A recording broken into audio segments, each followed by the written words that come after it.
clever pun. Hello, and welcome to the Kongversation. I'm Hyle Russell. And I'm Jeff Onan. And this is a live, or is that dead, edition of the podcast. We're doing this live during our not Halloween Scream-A-Ganza. So I guess you'd call it undead instead of live. It'd be maybe reanimated. This topic is reanimated, Jeff. The topic we're discussing today is Fearbringers in the Donkey Kong universe. And the Kongversation did this topic 5 years ago, back in the third season of the podcast. And like any good horror franchise, we have to do a sequel. And, you know, back in the 80s, they did sequels to these like cheap, tawdry slasher movies, like on an annual basis, right? They had quick turnaround times on these sequels back in the day. And it's been 5 years for a Fearbringers sequel. That's ridiculous. Nuts. It's nuts, Hyle. It's nuts. It's spooky nuts. It's spooky nuts. Spooky nuts. To be fair, like the first edition of Fearbringers, we discussed, what was it? The first like 19 years of the Donkey Kong universe, 20 years. I don't know. So now we're discussing the most recent 5 years. 5 years after the first Fearbringers episode, the newest spooks from the DKU that makes us go, ooh. New spooks. All right. Full disclosure, I'm drinking the hard stuff right now. I have been drinking all day, Hyle. I'm watching you stream. I had an incredibly stressful week. I had a very stressful night and evening with the Sea of Thieves update that I had to work on with my blog, that I blog about that. Golden and then Sands getting ready blog for this. Post. Why aren't you following Golden Sands blog post, people? I'll haunt you when I'm dead. Very busy time for me. And then we had this coming up, and we were going to play Sea of Thieves earlier today, and then that didn't work out because of a ghost in the machine. So, yeah, spooky. So I was thinking about this because, when we did our not E3 Scream-A-Ganza back in June, whenever you and I try to talk, there would sometimes be technical difficulties. Demonic activity we narrowed down, right? I'm not speaking out of turn there when I say it was demons. So we tried to play Sea of Thieves today. I streamed Donkey Kong Country 2, streamed Grab by the Ghoulies. It was a lot of fun. We jumped into Sea of Thieves to play the new Fate of the Damned update.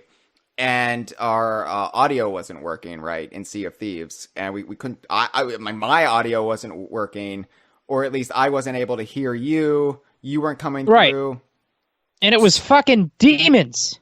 I'm a man of science. I'm a man of reason. Well, demonology is a science. Well, what I'm saying is, I wouldn't jump to wild conclusions before I crunch the numbers. And I look at my Bunsen burners, and I look at the little tubes full of chemicals, and I see which way they're bubbling, because that's the way science works. And the only conclusion is we've got some demons haunting DK Vine. They're up to something. Yeah. They want to bring us down. And the thing is, our audience, you can't get too many treats without also getting a couple of tricks. That's kind of a rule of the season. So that is right. And if you're listening to this in the future, I mean Halloween season. So anyway, 4 years ago it was the fucking Russians, right? The Russian hackers who tried to bring down DK Vine this time of year. And now we got a full-on demonic incursion. So that's spooky. And do we know that it wasn't the Russians who set the demons on us? We don't know. My point. Putin might be up in his game. Putin is up to something. He's digging a tunnel to hell, and he's directing all those demons straight towards his arch nemesis. What they uncovered in the Siberian ice. That's right. And he hates DK Vine because in Donkey Kong Land 3, Wrinkly said, "Watch out for those Kremlins," and he said, "It's been no." an uphill struggle ever since. Yeah, we've been just it's one thing after the other with these Russians. And if you're Russian and you're a good guy, that's, we mean no disrespect. No, it's just like... We just mean the bad ones. It's just like, Crunch and K. Lumsey. There are good Kremlings. Mr. Ribs is a good ghoulie. We have lots of Russian friends. We have Russian patrons, let me just point out. So, I when I say the Russians, I mean the hackers set up by the government. Anyway. Yeah, and those guys are just trying to make a paycheck. So, we're all just working stiffs. We're all just working stiffs here, Jeff. So, yeah, I went back to Ghoulies after the failed Sea of Thieves attempt, and I played Ghoulies up to Amber's cure. We cured Amber of her ugliness, so that felt good. It felt like I did my good deed for the day. And then I took a 15-minute nap, made some dinner, and now I'm drinking and talking to you. Don't get me started on naps, because I have to be honest with you. I had a terrible sleep schedule. I stayed up late working on content, and then I woke up at like 4 a.m., and between 4 a.m. and 6 a.m., I was in and out of sleep, having kind of a fever dreams, and I had a dream that... well, for parts of the dream, I was Donkey Kong. And in the Congo jungle where the Kongs live, we were being invaded in our nightmares by Freddy Krueger from off of horror film history. And Donkey Kong, who was me, peeled a banana, but when I peeled it open, inside it was like Freddy Krueger's tongue, and he was like, "What? You got bananas?" And then the tongue was licking me. Yeah. And then I was Diddy Kong, and he was like, what did he say? He said, "Monkey see, monkey do, motherfucker." And I was like, oh, what a nightmare. Anyway, Freddy Krueger, check him out. They've got him on Hulu or whatever. Check him out. Yeah. I like how you also just nonchalantly dropped that you had a fever dream. So I'm like, does Jeff have COVID? Is this his way of alerting us? You can never know that you don't have COVID. That's the trick. Well, then why have I been licking your ear for the better part of the last 8 minutes? I told you to quit. Okay. All right. Okay. They don't need to hear it. Let's talk about the spooky video games that will get me kind of distracted from how stressed out I am about the rest of the world. Yeah, the election is coming up in a couple days. No. We you don't use the E word or the V word or the RGB word.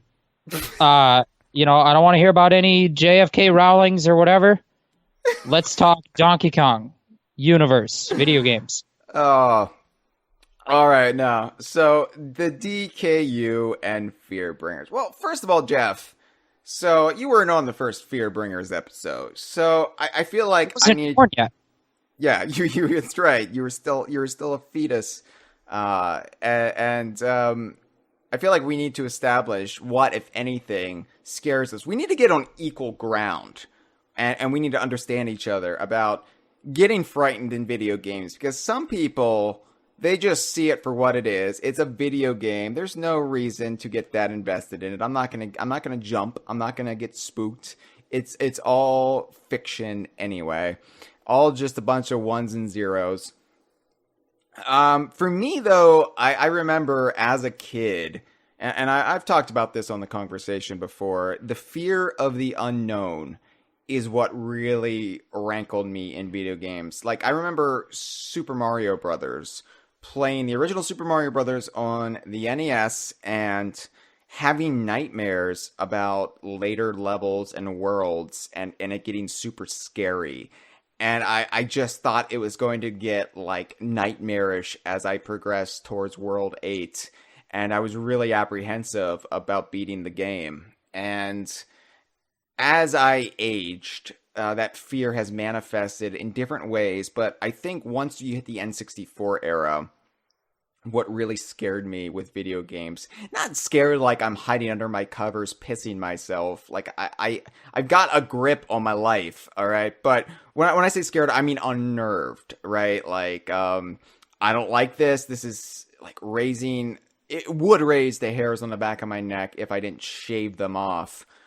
because I like to be comfortable. I like my neck to be comfortable, Jeff, and I think that's reasonable.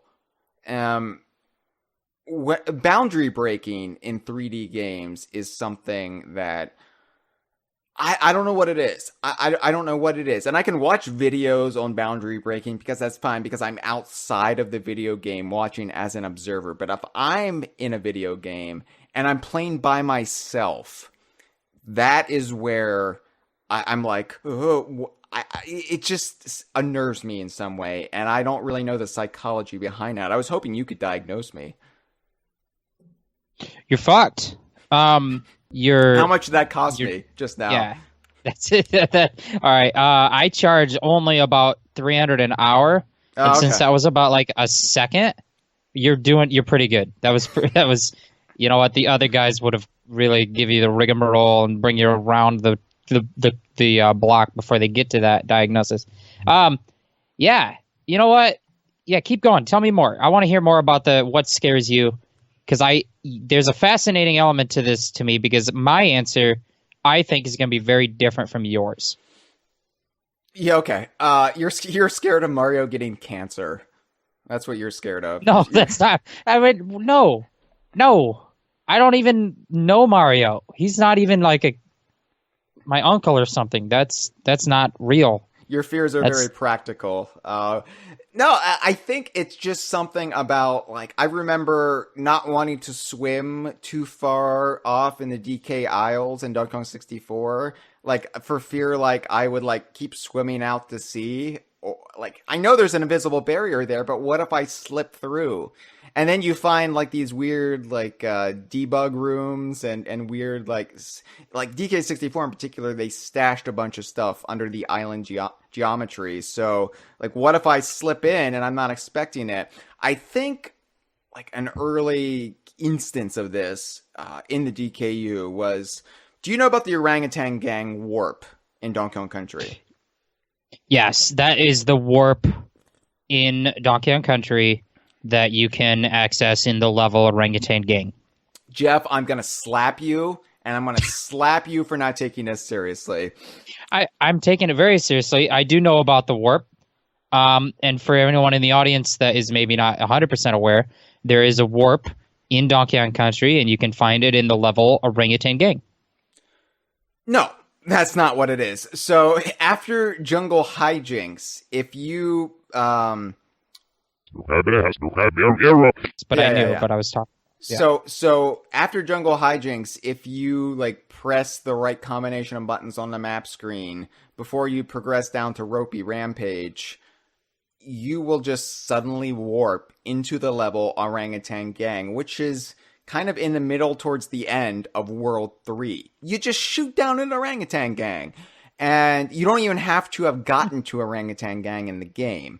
It's just this weird, I don't know if it was a shortcut that the programmers put in that they forgot to take out, or if it's just some sort of crazy bug. But yeah, you go to Orangutan Gang, and then you can beat Orangutan Gang, and then you're just in Vine Valley, but you can't backtrack, you can't access the earlier stages, you can only progress forward until you, like, I guess get the Funky, and then you can fly back, and then, but that chunk of the game, like most of World 1 up through World 3, you haven't beaten. You can't access, so you have to go back. When I was a kid, I was playing Donkey Kong Country late at night. Not late at night. It was probably like 9:30, close to 10. And, I was playing it in my like family room den, which was basically my room, right? Like my parents would be watching TV in one room, watching their hardcore porno, and I would be off in my own room with my own TV, watching whatever I wanted. It was a sweet deal for a kid. And I had my Super Nintendo in there, and I was just playing it, and I accessed the warp somehow. I pressed the right combination of buttons, not knowing what this was, and all of a sudden my character dropped down into Orangutan Gang, and I had, progressed that far, of course, at that point, but I didn't know what I had just done. I didn't know why I was in Orangutan Gang, or why the game was seemingly broken. I shut off the Super Nintendo in, like, fear. It was just an instant reaction, like, no, this is wrong. This is wrong, and I'm not going to stick around to see what this is. And it must have been close to a week maybe more until I touched Donkey Kong Country again. Like, I was frightened of the game. Haunted cartridge, keep away from me. And, I think about that and like, why did that upset me? Why did that trigger something in my brain that made me fearful?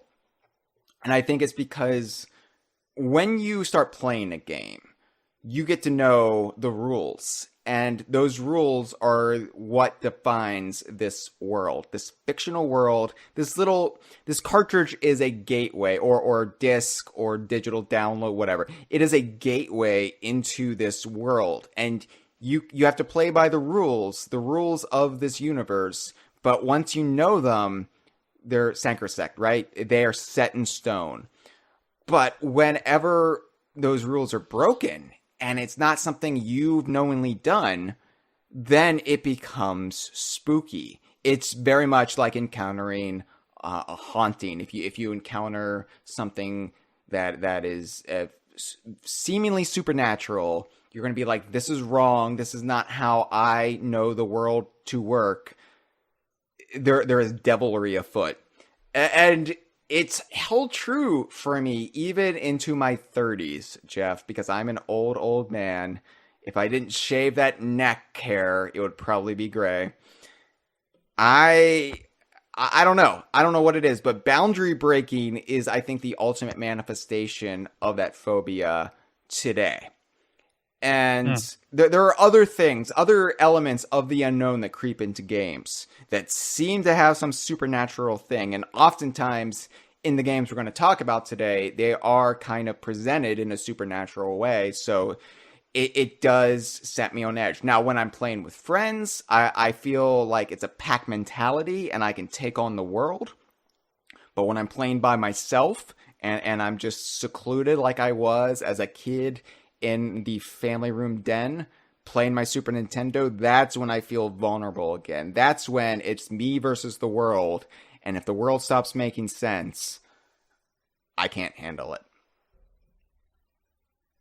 Yeah, that makes a lot of sense. So, Jeff, what scares you? Tell me your deepest, darkest fears. Just monsters. Just like, I get really scared of like monsters, but only like if they're really scary.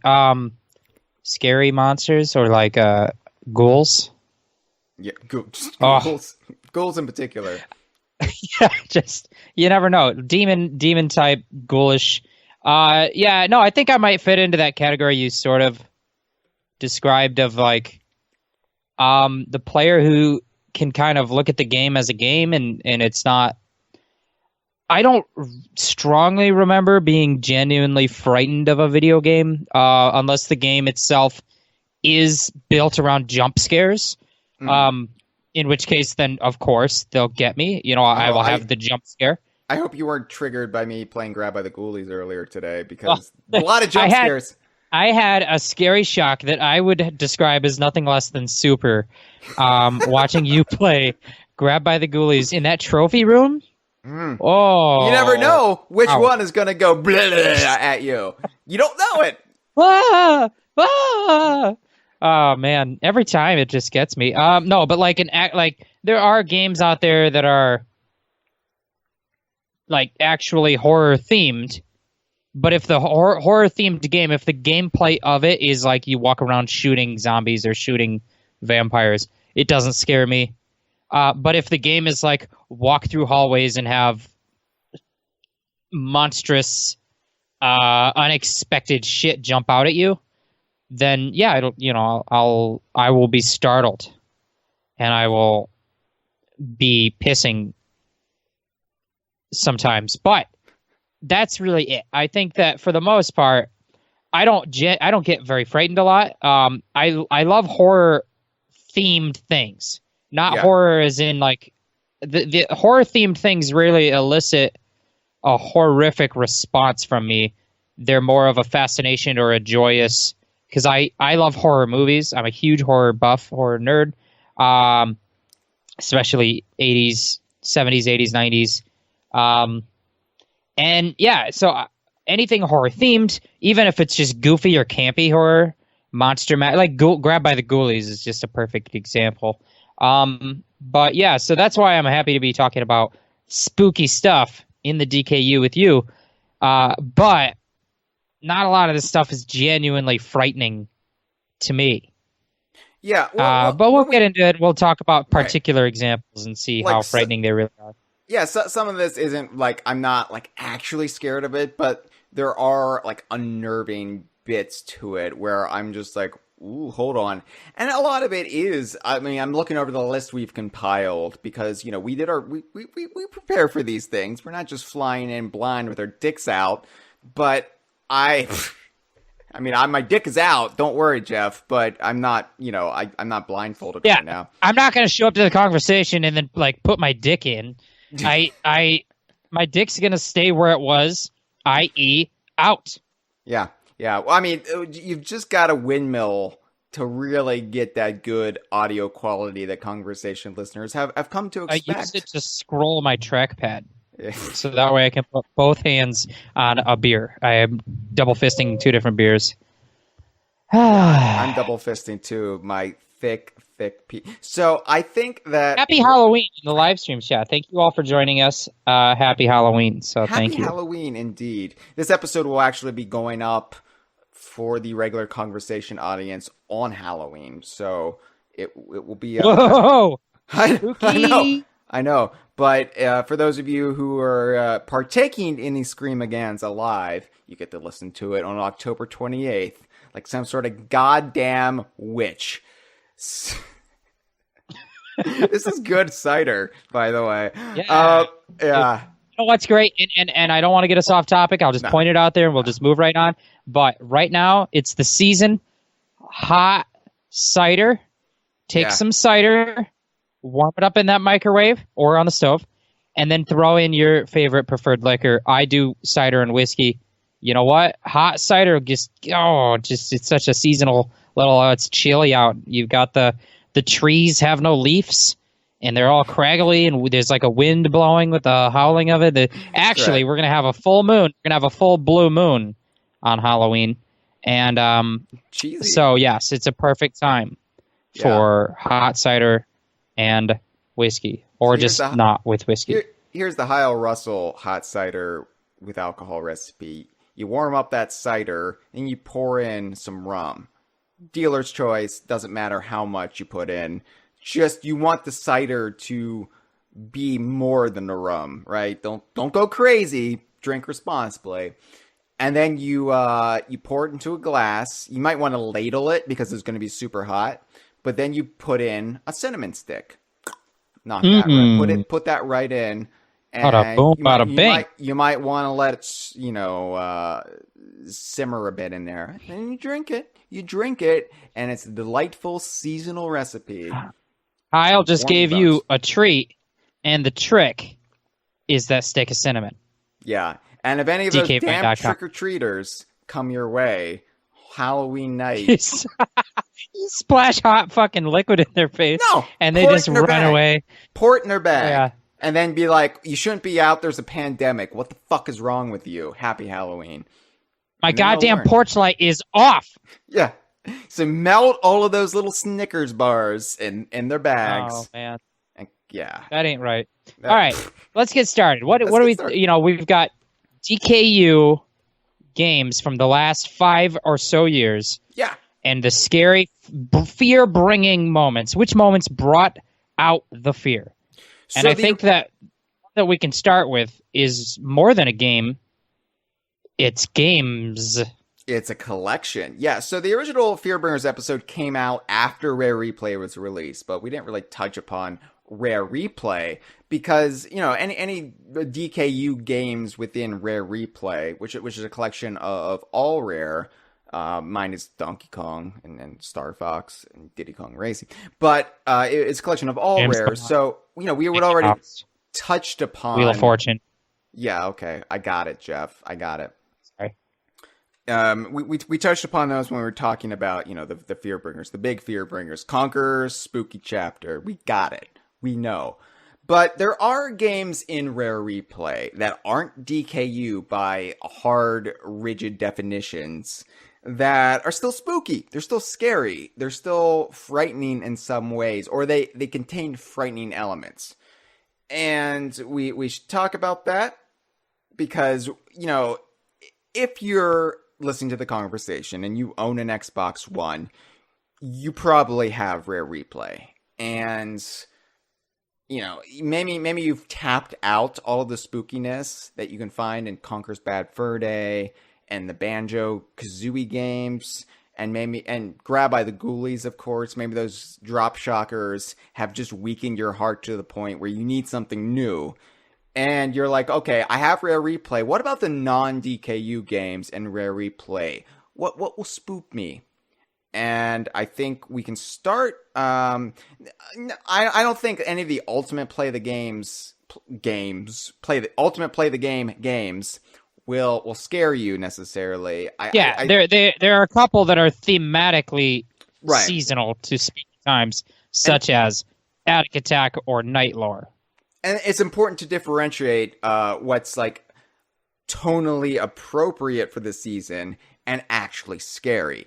We're going to be leaning towards more actually scary things or unnerving things versus, there's a wolf in this game. No, okay, we got it, but it's not really going to scare you because it's for the spectrum. You know, it can't do much.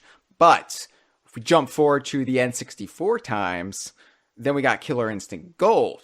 And Jeff, you added this to the list, so I want you to explain to me why Killer Instinct Gold might send those shivers down your spine. Okay, well, Killer Instinct Gold is the example we're talking about because it's in Rare Replay. But Killer Instinct Gold is just the N64 port of Killer Instinct 2. It happens to be the one that's in Rare Replay, but I feel like any of the early original Killer Instinct games apply, whether you played them in the arcade, or you played the Super Nintendo game, or you played N64. For me, going from the Super Nintendo, playing things like Street Fighter, Mortal Kombat, to the pre-rendered three-dimensional looking graphics of Killer Instinct is going to create a level of realism that was not seen yet before in fighting games. Mm-hmm. And with added realism, it makes things that are scary or potentially scary scarier. So obviously, if something that is scary-ish is now made more realistic, it's going to be much more scary. And I think that fighting games in general have an element of, you know, there's blood, there's kind of very physical, horrific finishing moves and things like this. But Killer Instinct, specifically as a franchise, in a way different from like Street Fighter, it always seemed to me to have a sort of underlying, not so much a full theme, but it had a lot of variety. Not so much a full gore, but there was a variety in the themes of character. Like every character represented a trope or an archetype, and among those were your staple horror characters. You would have a werewolf in the form of Saberwolf. You had Spinal, the skeleton, Gargos, Gargoyle, and these kind of very horror-themed characters. But not just the fact that the 3-ish graphics added realism, but to me, they gave a sort of stop-motion vibe to the graphics. A little bit, yeah. I mean, and, you know, especially in hindsight, when you compare them to better 3D graphics. Yeah, it wasn't like stop motion like Clay Fighter, you know, which right. was Yeah, and there's definitely a line between stop motion and claymation. Claymation is a kind of stop motion that I think is inherently more like creepy.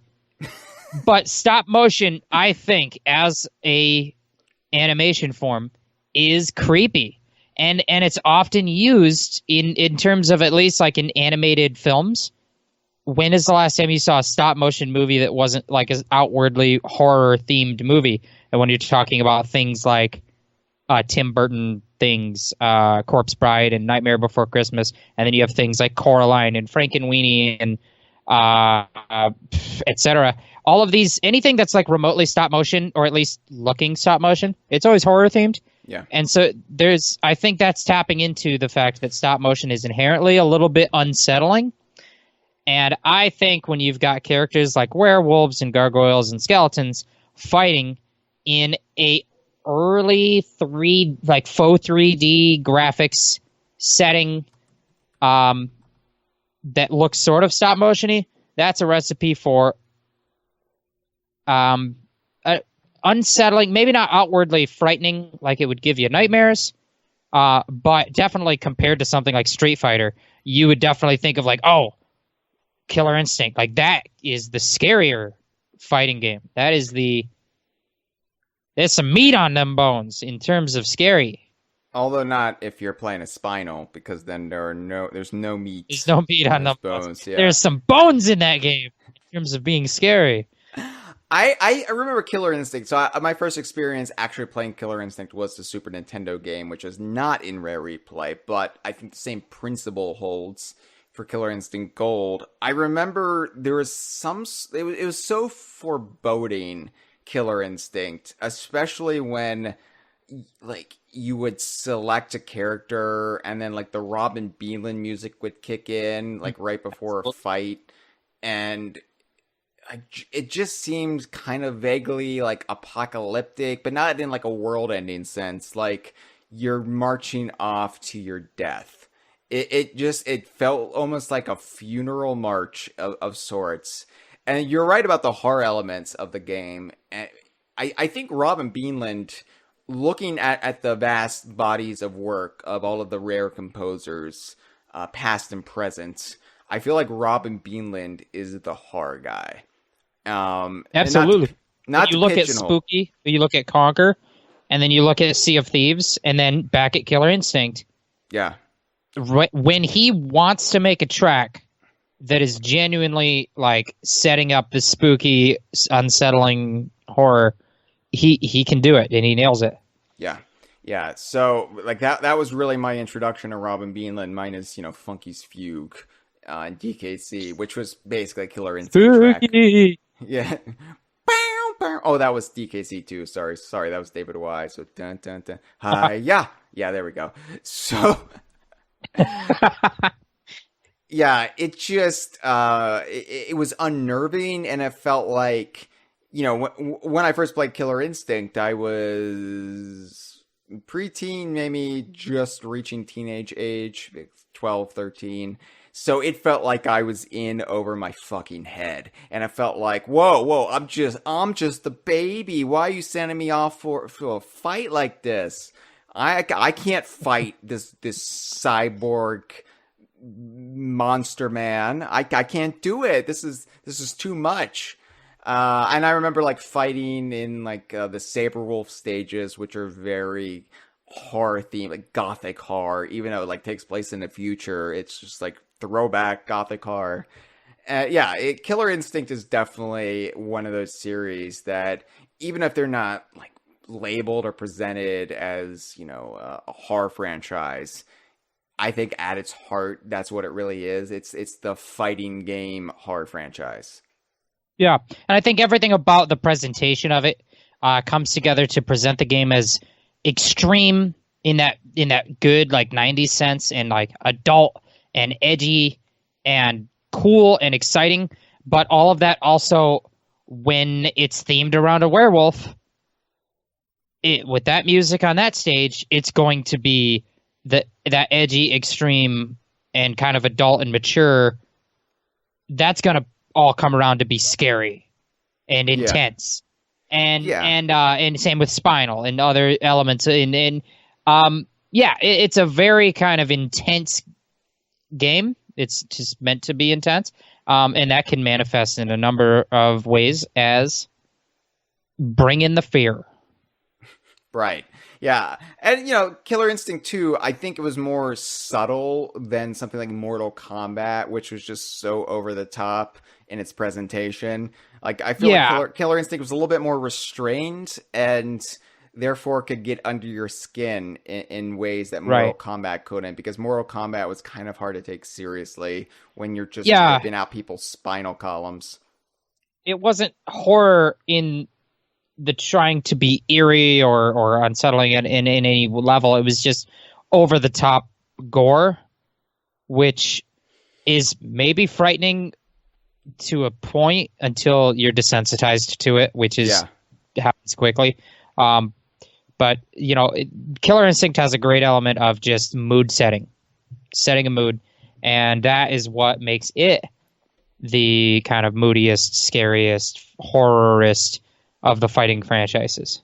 Right. Moving a slot over in Rare Replay, we have Blastcore. Or Blast Corpse. Blast Corpse. Oh! Right there. Oh! Halloween. So, yeah, Blastcore. Not a horror game. Kind of like sci-fi demolition derby. It's like the farthest thing from a horror game, right? Yeah. Well, so sounds silly to list? Why is it on the list? Yeah. You're asking me? Yeah. Well, because that is sometimes the thing, is that the things that stick with you as really kind of creeping you out, or not creeping you out, but like stressing you out and putting on the anxiety, they sometimes come from unexpected sources. And Blastcore is one of those sources, because being put under a time limit to complete a task in a level is obviously stressful. But I feel like the nature of Blastcore, where the objective is to destroy things that are in the path of a fucking nuclear missile, like a truck carrying a nuclear missile. Like the stakes of your failure are so high that when the timer starts ticking, and you've got this truck that you've got to kind of keep clear obstacles, it's an intense experience for a child. Yeah. And I was once, and at that time, a child. You still are, Jeff. Yes, I was born in 2016. I'm glad you're keeping that internally consistent for this one episode. Every episode has to have some rules. We wouldn't want to scare Hyle by breaking the rules. That's right. Thank you. Thank you for knowing what triggers me into fear. Blastcore. So Blastcore was a rental for me. I didn't really own it until Rare Replay, which might be controversial to say, because I'm like, Hyle Russell. I'm known as a Rare guy, and I know like Lee Loveday will despise me even more when he hears that like I didn't own Blastcore on the N64. But I think that I didn't buy it. I rented it because it was a Rare game, and I knew like I love Rare because they make the Donkey Kong games, and I want to try it out, maybe get a taste of what Rare can bring on the N64, and maybe feel like maybe this will be something be brought into the Donkey Kong series when they get to that. So I rented it from Blockbuster. Remember that, Jeff? Oh no, you were born in 2016. You wouldn't know. And I remember Blockbuster from the hit film Captain Marvel. And that's right. She fell through a Blockbuster, and people were in the theater. The dumb people in the theater are supposed to go, Blockbuster. I remember that. Gah. And then they shovel the popcorn in the mouth, and then they choke. And then the paramedics arrive, but it's too late. It's too late for them. I missed movie Captain theater. Marvel wasn't a terrible movie. It was one of the more mediocre MCU movies, but it wasn't like Thor 2. It was just a solid little thing.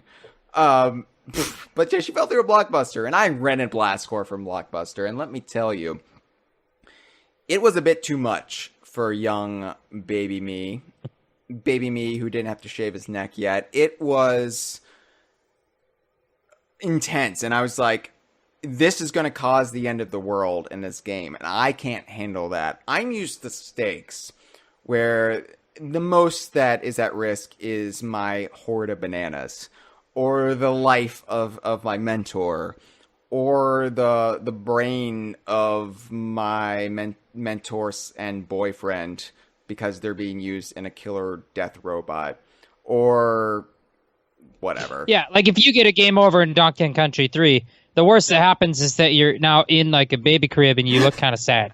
Right, because I think Kitty's parents are punishing Dixie. It's like, you need a timeout because you just endangered our child's life. For shame. You are the baby now, Dixie Kong. But here, it's a nuclear explosion. And I was basically like the post-Cold War generation. Like, I came of age when the Berlin Wall fell. Came of age being like I was 5 years old. So I don't remember the Cold War.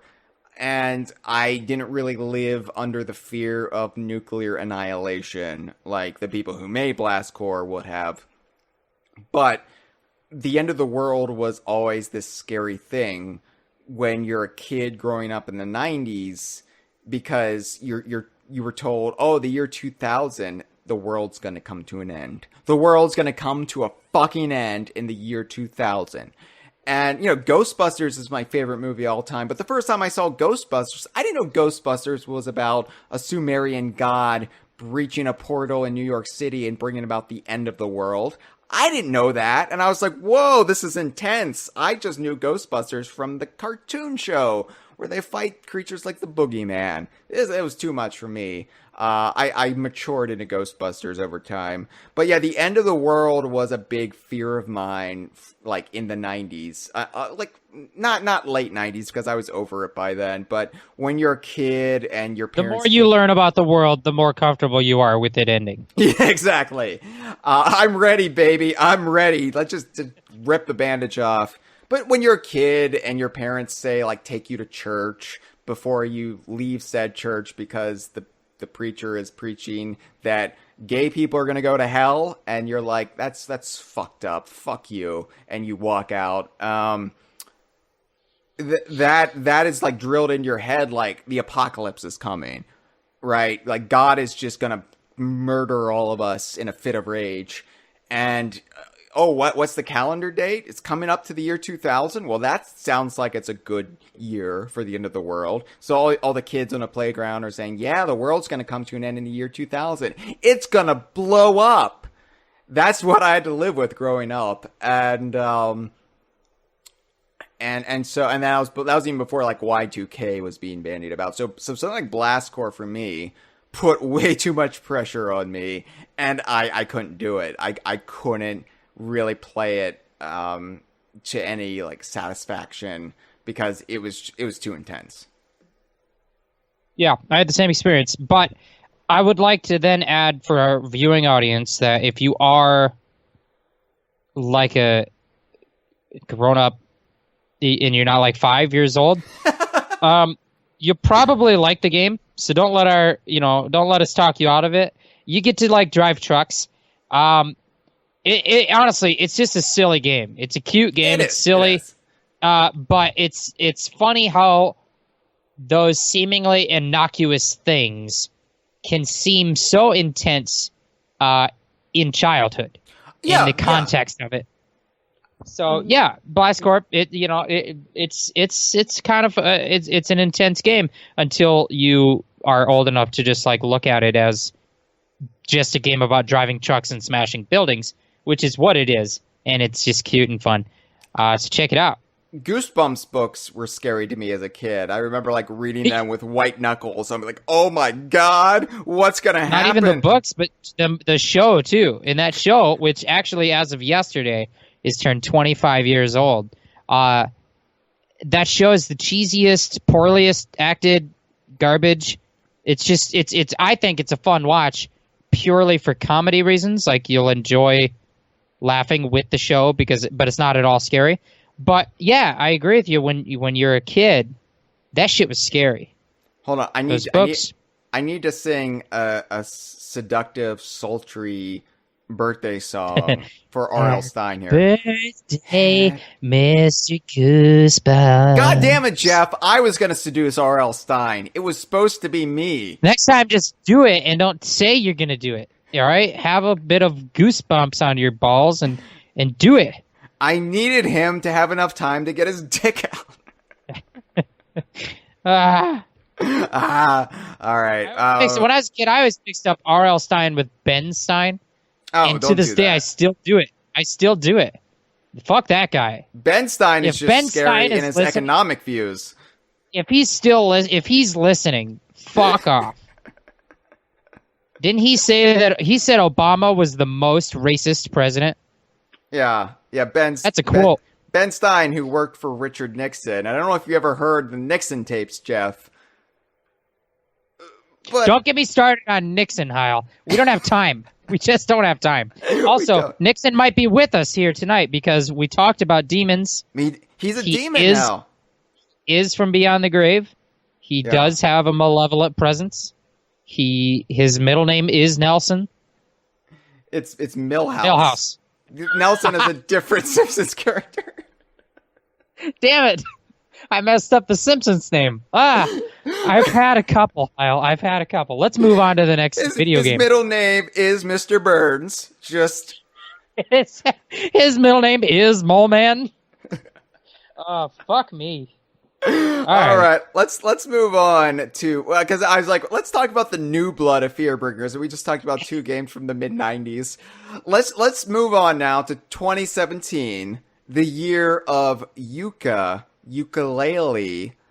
a lizard and a bat, and a thing in a hat. And a snake with a hat. How does it go? I thought you were trying to sing it like Copacabana. I was like, what? Where's he going? That song is scary because her lover died, and then she lost her mind, Jeff. Yeah, and her lover. Yeah, it's bad. Yeah. Yooka-Laylee's a game. Yooka-Laylee is a video game. The first game. You're gonna have to justify the inclusion on this list to me, because you are the one who wrote this one down on the list. Yeah. And I have to tell you, I didn't find it scary. So I want to hear your thoughts. Let me let you. Killer Instinct didn't really scare me either. So fuck you. Son of a bitch. All this Latin hostility between it has Jeff a werewolf.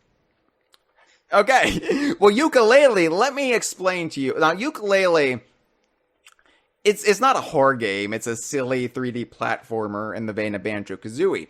But there are elements of Yooka-Laylee that veer more towards what the youth call creepypastas, where it's just like unnerving stuff that's in there just for the sake of making you raise your eyebrows. And I've been playing Yooka-Laylee on my DK Vine Done Slow series on Twitch, which no new entry this week because we did our Scream-A-Ganza, but Yooka-Laylee will return DK Vine Done Slow next week, assuming if I'm not too depressed from something else that happens. Anyway, so we're not going to talk about the E word, Jeff.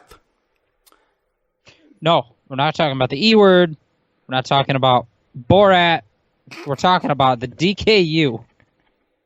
Thank God we're not talking about Borat. So, high five. Yooka-Laylee, and I pointed this out while I was playing it. It's full of bones, mystery bones, rib cages, and skulls that are just scattered around ivory towers and the grand tomes for no good reason. And you can bash these bones. You can stomp them, or the parasitic googly eyes that attach to inanimate objects and possess them and then become baddies. They can also take over the skull and bones and become bouncing skulls that you have to beat. But these mystery skulls, I believe they were added to the game by Hamish Lockwood. I call them Hamish skulls as a result, because I think I remember. Doesn't he just sound like a horror guy? He sounds like if you were to go out and look for someone and say, we need someone to put scary stuff in the game, and it sounds like he'd come from like Transylvania and he'd have like a big leather briefcase that's bound, and he's like, I'm Hamish Lockwood, I have the spooky bones. Yeah, I'm pretty sure he's Australian, but right. Well, they've got him down there too. They just they sound different. I can't do that accent, but they've got him. So I might be incorrect here. I remember from their something. I've absorbed so much knowledge over the past few years from their developer commentaries brag to about it. Twitter, but I call them Hamish skulls as a result, and they serve no purpose other than to make the player say, "What happened here? Why are there fucking bones everywhere?" And Yooka-Laylee is full of little moments like this where it's just slightly unearthly in certain ways, like the entirety of the Isometric Palace feels like it's setting you up for some sort of like scare that never comes. It feels otherworldly. It feels and this actually ties into my phobias before. The fact that the Isometric Palace has no defined like space. It's seemingly like floating in this void, right? This void of space. And you can like see right out. You go through these doors, but you're just going through this spacey void. That is weird to me, and it puts me on edge every time I play the Isometric Palace. And like I said, it's not a horror game. It's a silly cartoon game with cartoon animals.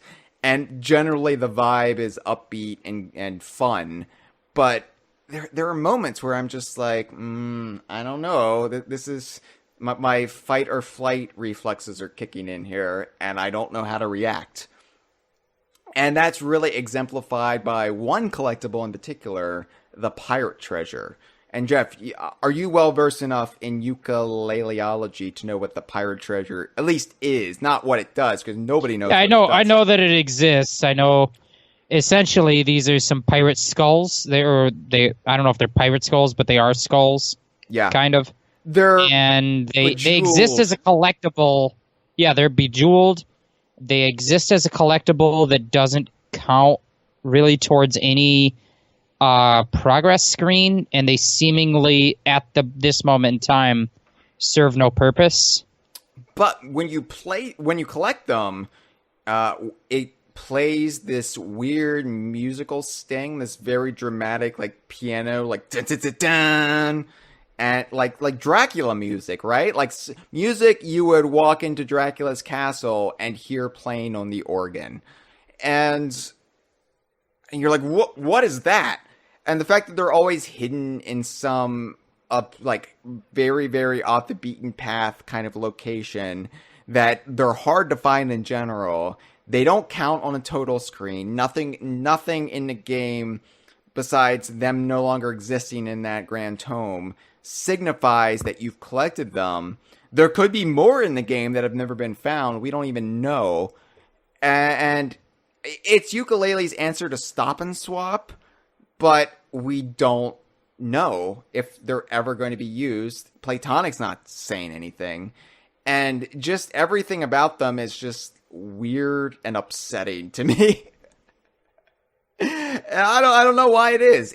Fear of the unknown and the fact that, Stop and Swap was this big mystery in the summer of '98, and I remember like exploring the hell out of Grunny's lair and the worlds therein, trying to figure out the mystery.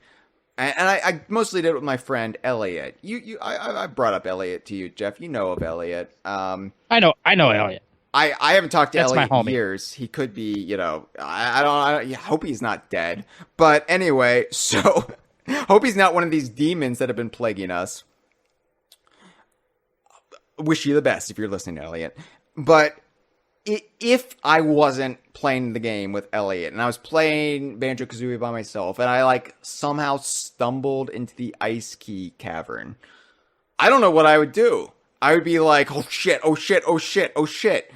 Because I feel like as much as I was trying to unravel the mystery and obtain the question mark eggs and the ice key, I don't know what I would have done had I actually gotten there, like the dog chasing the car. And the fact that the pirate treasure you can collect, but it seemingly serves no purpose, that's a loose end that's dangling in the breeze. And what if that wraps around my neck and hangs me? Yeah, that's spooky. Yeah, I never put him much mind, but I have to admit that I haven't played Yooka-Laylee since 2017. Yeah. And I think that at the time that I played it, I think I didn't discover any pirate treasure, and so it's more something that I'm aware of through conversation than anything I experienced. Conversation. Conversation. Happy Halloween, everyone. Happy Halloween. But those are more... I think the bones are scary, but I'm not. The pirate treasure. It's just I find it tantalizing and interesting. I don't know if I think you've got the fear of the unknown a little bit stronger than I do, but I get excited about the unknown a little bit. Well, those are more ethereal, kind of philosophical scares that upset me. There is a visceral jump scare for you in Yooka-Laylee, Jeff, and I don't know if you appreciate it, but you're aware of Kartos, the minecart. I thought you were gonna say there's Vendy. Vendy is not scary. Vendy is scary and horrific and irresponsible. and yeah, I mean, you know what you did, Kev Bayless. You know what you did wrong. Kev Bayless, but you were going to say Kartos. You were going to say is a Kartos thing. Kartos, yes. So Kartos is the minecarts man who you ride him in every Grand Tome, and it's a kind of everyone's favorite part of every level. I mean, I've expressed my opinion on the Kartos sequences on DK Vine Dunslow. I'm not gonna relitigate it here, but with Kartos, you know what you expect, right? You play this thing, you collect some gems, you have to collect enough gems to get the Pagey. Bada bing, bada boom, you're bada done. It's like the Rextro games. You're presented with the challenge, you reach that objective, you're back in the main Grand Tome. Well, that was the case for the first 3 Grand Tomes. But then in Capital Casino, the Kartos sequence, it's a little bit of a head fake, because the Kartos sequence is hiding that world's boss. And that boss is Kinect, Kinect, the giant corporate security bot of Capital Casino. I thought it was named Inept. Inept, right? Sorry. Oh, fuck me. See, Kinect is the real name, and Inept is the satire. I gave away the real name, and now Platonic's secret has been ruined. What have I done? Now you're going to be sued by the Microsoft. But, yeah, so the boss's name is Inept. Inept. Inept. Inept. Yeah, Inept is the boss of Capital Casino, and what happens is you do the Kartos sequence, you get the gems, and then all of a sudden, bam! Here's this giant killer death bot on the track, and you're like, what? And then all of a sudden you're in a boss fight, and you weren't ready for it. Pull up your pants, sonny boy. It's time to fight. Right, because your pants were down before that, and then you're like, I was taking a little post minecart pee, but then there's a boss fight. I agree. This part, I think, belongs on the list. Not that it's scary in a horror sense, but it is unexpected, and it can be very intense to have an unexpected challenge. It's kind of like, I liken it to when you're playing a Pokemon game, and you're playing that game correctly. Wait, which is not how Hyle Russell. So what I would say is, when you're playing a Pokemon game, and as you progress, you're just kind of going along your business, and maybe you just finished a gym leader, and you try to leave the town, and you get that little exclamation point, and your goddamn rival, Gary Ass Oak, comes in unexpectedly to do a battle, and he will battle you several times in the game, but you don't know when it's going to happen. And you might not be prepared for it, and like you didn't heal your Pokemon, and then you're just like. But when that happens, you get that like interruption, and the music kicks in. Hyle wouldn't know this, but it's intense. You're just like, oh, like you're so caught off guard. You're so like, oh, this just went from not being a very remarkable moment to being a moment of massive consequence. And that is kind of what Inept does when he springs out unexpected in the Kartos minecart segment. Now, the reason Jeff, I have said that Hyle doesn't play it correctly, why don't you tell it? Why don't you explain to the audience what you did, Hyle? I know what I'm doing, and I just recently restarted Pokemon Red on the 3DS because Cameron and I had this nice chat on the other Kongversation a couple weeks back about the legacy of Nintendo handhelds, and that made me nostalgic to replay Pokemon, to restart it, and level up every Pokemon to level 100. And so I leave Pallet Town, but I don't go too far. I take my Squirtle, my little bitty Squirtle boy, and I train him in the grasses outside Pallet Town until he's a strong level 100 Blastoise. And then I move. I don't even have my Pokedex yet, Jeff, and I already have a level 39 Blastoise. So you've just been fighting fucking Pidgeys and Rattatas over and over. Oh yeah, in the grass. Yeah. This is what scares me. This is a major fearbringer. Is that these people are your peers? They are everywhere. They vote. You might run into them at the grocery store. What I'm talking about are psychopaths, and one of them might even be the host of your local Donkey Kong Universe podcast. Well, here's the thing, Jeffy boy. I think that what you don't understand is then the next time I meet Gary Ass Oak, I'm gonna have a level 100 Blastoise. He's gonna be like, "Hey, Hyle," because I named my character Hyle because that's who I am. Even though it's weird, it wasn't as weird when I was playing it in '98 to have a little boy named after me. It's a little bit weird now to see a little boy named Hyle, and I'm like, "You even shave your neck?" So Gary Ass Oak, he shows up and he's gonna be like, "Yo, here is fucking I don't know, Ivysaur, whatever, Bulbasaur, maybe even still." And I'm gonna be like, "Oh yeah, here's a level 100 Blastoise. Check and mate, fuck. Bite him once." I don't know, man. The Bulbasaur has the type advantage. Doesn't matter when you have a level 100 Pokemon, Jeff. Have you even played Pokemon? Not the way you do. So you're right. You make a great point. Yeah. So but I think that's a little kind of example is when you're in a moment in a game where you think that the stakes are low, and then very suddenly the stakes are very high, an unexpected encounter, and that's what Inept is in Capital Casino. Inept, not Connect. I would like to apologize to... And we don't mean Inept. Aren't the little ones called Inept? Aren't the little robots also called Inept? Yes, this is a point of frustration for me. So the little ones are called... Really Inept. Listen, Jeff. The little ones are called corporate security bots. Oh. And then Inept was the corporate security bot from the toy box, who then later shows up in Galleon Galaxy. But then Inept in all capital letters, it stands for something. He shows up in Capital Casino. So I'm like, wait, that's Inept, but that's Inept. And then Platonic started referring to the little ones as Inepts. And I'm like, who's Inept? And I wrote into my local Platonic when they were doing the developer commentaries, and I was like, which is Inept? Are they a hive mind? Please explain. And they didn't ever explain it. And I will tell you who is Inept, and it is the naming of character director at Platonic, who's in charge of naming the characters. They are inept at their job. And you can at me on Twitter at real Donald Trump or whatever.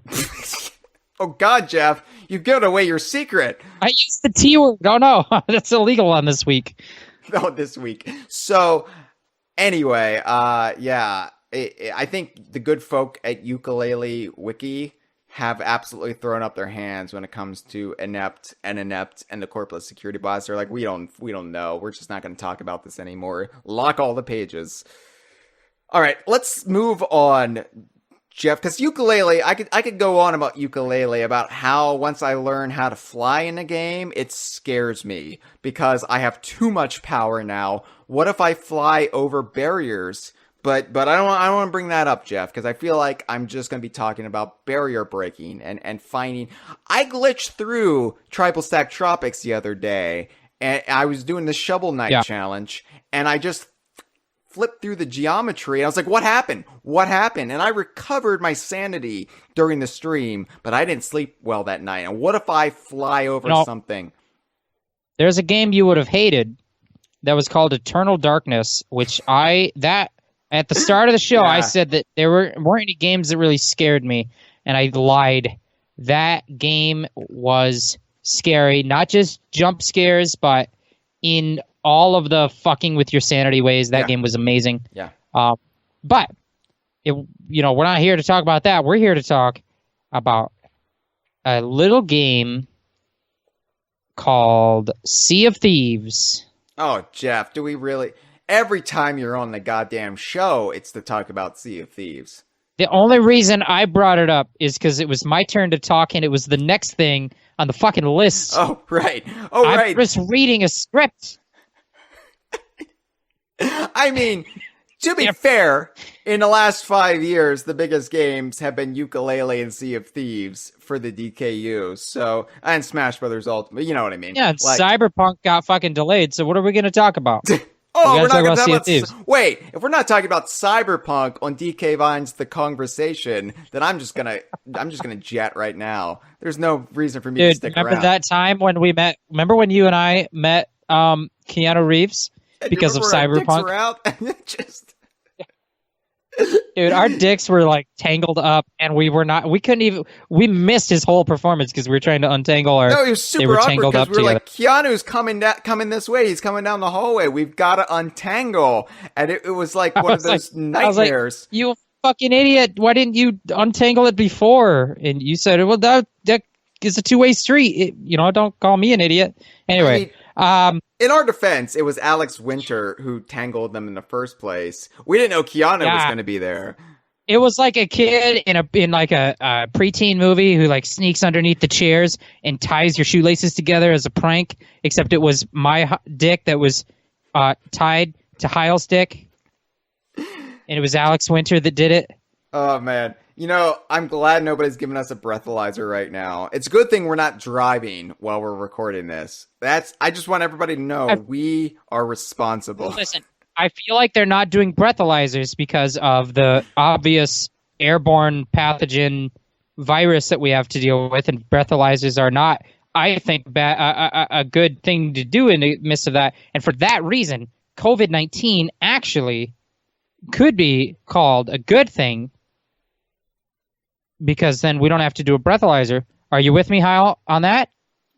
I was just thinking about a possible Nintendo game called The Legend of Zelda Breathalyzer of the Wild, and it's funny. It's where Link has a serious problem. That is what people tune in for. Happy Halloween. Sea of Thieves. Sea of Thieves we have to talk because Sea of Thieves actually has a lot of good examples, and I think we need to get through them because they're all good. Sea of Thieves is a game that has the potential to spook you right out of your jeans. But also other times not so much if you're.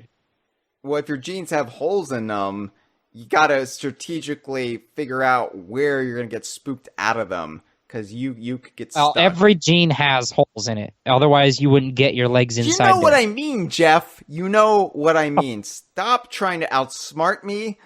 Stop trying to sing that Biz Markie song, and let's talk about Sea of Thieves. I know what you mean. Oh wait, I know what you need. What?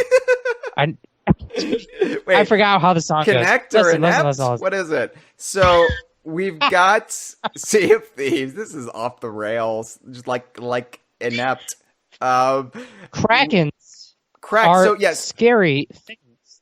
Yes. So Sea of Thieves, for a game that I play religiously every week, Sea of Thieves has so many scary things in them that still unnerve me. And some things don't unnerve me anymore. And again, it's like pack mentality. I usually play with you and Cameron and one of our associates and friends from around the world every week.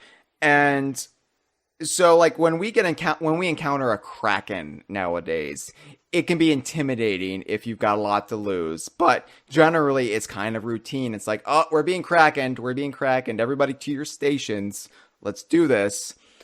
But I remember when the game came out, and like krakens were like the big thing in the game, like the big like possible calamity that could befall you in the game when the game was new and there wasn't as much in it as there is now, but they made sure they got krakens in there from the start. Krakens were intimidating and scary and like the most like nerve-wracking thing that could possibly happen. For me, like especially when I was just a sloop sailing by myself, it was just like, oh no, oh no, oh no, the ocean turns black, you've got the creepy music playing, and then the tentacles come up.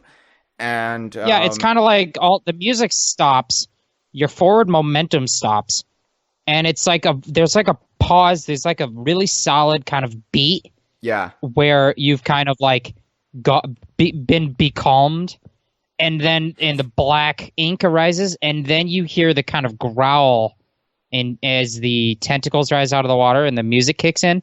And that moment is like heart stopping when it's not, something you're so used to that it's become routine. But back when it was a rare occurrence and you hadn't done it 1,000 times, yeah, that's like a heart stopping moment. yeah. I remember sailing. I think it was like the second week the game was out, and I was doing a little bit by myself because I wanted to play the game, but we didn't have a routine set up yet where like we sailed as a crew every week. Like we didn't have a really rhythm or structure set up for gameplay, and so I was just sailing by myself, which is an entry unto itself on this list. And I remember seeing in the distance another ship getting krakened. You saw the tentacles, and it was just like, oh my god, better them than me. But it was crazy because I think that was the first time I actually saw the kraken IRL, and I don't know, because the kraken wasn't in the technical alpha. I don't think that was like the very like right before release they announced the kraken is in the game. And they had alluded to the Kraken, since the very first trailer at E3 2015. And then there's like the bit, I think at like 2:30 every morning in the game, you hear this ominous roar out at sea. You can hear it no matter where you are in a sea of thieves. And, it's like, is that the Kraken? Is that what it is? But, yeah, the Kraken was definitely the earliest, scariest thing in the game. Yeah, and I think that going on kind of from the same theme is that a lot of the big, most intimidating features in the game, the most intimidating kind of challenges, all of them have that sensation of that first time you do it, or even maybe the first numerous times before eventually you know what you're doing and you are comfortable in it. But a lot of them have that feeling that is genuinely intimidating to a point of like raising your heart rate. And I don't remember the first time I got krakened. I really don't. But I distinctly remember the first time that we chose to approach a skeleton fort that was active. So when the game launched, there were skeleton forts, and those are kind of like optional world events, like a raid that you'd see this big event happening somewhere on the map, marked by a giant skull-shaped cloud in the sky. And everyone on the server can see it. And if you go there, you can fight like a bunch of waves of skeletons. And then at the end, you'll earn a ton of treasure. But the fear of it is partially that anybody can come and anybody can then fight you over the treasure or fight you over the right to do the opportunity to do the task. But I just remember the first time approaching the skeleton fort and you're sailing towards a skull cloud on the horizon. I think we were in the wilds, which is the most dreary kind of dark and spooky region of the game. And we were on the outskirts of a storm, so the waves were very high. Our ship was kind of up and down and like fighting the waves. And once you get to a certain radius from the skull fort, the music kicks in, and it kind of ramps up your approach as you sail towards the island. And then the skeletons have these cannon towers that they are firing cannons at you. And I think of that as like my most intense memory of Sea of Thieves, the first time I did one of those. And the entire time you're doing it, there's also then the added fear, what if another player crew comes? Are we going to have to defend ourselves, or what's going to happen, and that kind of thing. But I really think anything that they've added that is a major AI kind of challenge, whether it be the Cursed Sails skeleton battles that they did in July of 2018, the Burning Blade ghost ships that they added in summer of this year, or the Ashen Winds Skeleton Lord battles, Ashen Lord battles, any of those things, they all have the same thing in common, which is that first time you do it and you don't know what to expect, and the music, the special effects, the foreboding atmosphere that Robin Beanland's soundtrack purveys, they're all very intimidating and spooky. Yeah, like really any time there's a major update and you go into the game for the first time, it's just kind of like this sense of everything I once knew is now possibly changed, and you're kind of like holding your breath, like, okay, how is this world different now? And it doesn't help when like the title screen has ominous music, and it just really sets the mood for whatever supernatural encounters you're gonna have out at sea. And the Tall Tales, the kind of story mode, adventure mode, however you want to find it, of Sea of Thieves, still within the main game. It's not like a separate mode, but like narrative, lore-based adventures you can go on. They're full of their own spooky times as well, and some jump scares actually in the Tall Tales. Like when you first pick up the Shroud Breaker totem, and all of a sudden you're just swarmed by all of these skellies with like coral in their face, but it's just an unlimited supply of skellies that just, and the music kicks in, and you're like, oh my god, get back to the ship, get back to the ship. And there are a few moments in the Tall Tales where you have that kind of fear. Like, I think like the trap, is it the Trap Maker one where like the island is just gonna fucking blow up? Like, not literally, but you dig up the last kind of key to the puzzle, and the ground starts to shake, and literally gunpowder explosions start going off all around the island, and they can kill you, and they can cause you to fail the quest if you lose the key in the explosion. But yeah, that's a very intense kind of, like, I think that a couple moments in there, they try to program in a, like, oh shit, get back to the boat kind of moment where everyone is like, oh, this unexpected thing is happening, let's get out of here. Yeah. And that's one of those moments for sure. And all of it is heightened by Robin Beanland's soundtrack, but like the sound design in general, the visual effects, and the timing of everything. It's all very well, like that kind of beat pause where you're like, oh, everything went calm for a second, and then chaos happens. That everything is like really well done from a kind of framing and staging perspective to create that sensation of excitement, or just like the scary side of excitement, you know?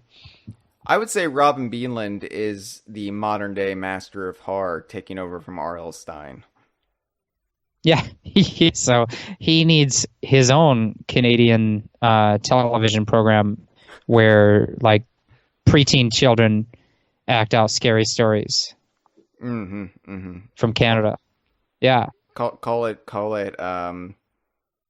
can of beans. No, that's doesn't mean anything. I was gonna say goose beans, but that would not be good either. So I won't say that. Yeah, it's not. Bean that's why bumps. I say it. No, let's just forget about beans in general. So we've got, and we've also got like when the ancient vaults fill with water. Like a lot of the tall tale, like scary moments or moments of adrenaline are kind of based on like the Indiana Jones adventure serial kind of like booby traps in ancient places, and kind of similar to like the Mummy's Curse, or like any misfortune that may befall treasure hunters from an ancient and more knowledgeable race of people, or knowledgeable in the arcane arts. Those kind of fears. It's definitely something that Sea of Thieves loves playing with. The only one that I'll call specific attention to is visiting Tribute Peak in the kind of finale of the Shores of Gold Tall Tales. Oh, yes. And that's a unique fear among any fear in the game, I think, which is the sense of isolation of you and it ties into what we're going to discuss next. We'll get to that in a second. But once you get to there and you get beyond the first scary part of it, just being on a portion of the map where you are in a shared world with all these other players, as you always have been, but now you are in this inaccessible place, separate from kind of everyone else. You can see sort of some clues that, if you look in the kind of clouds and things that are happening on the horizon, that there's other stuff going on in the world, but you are so isolated from it.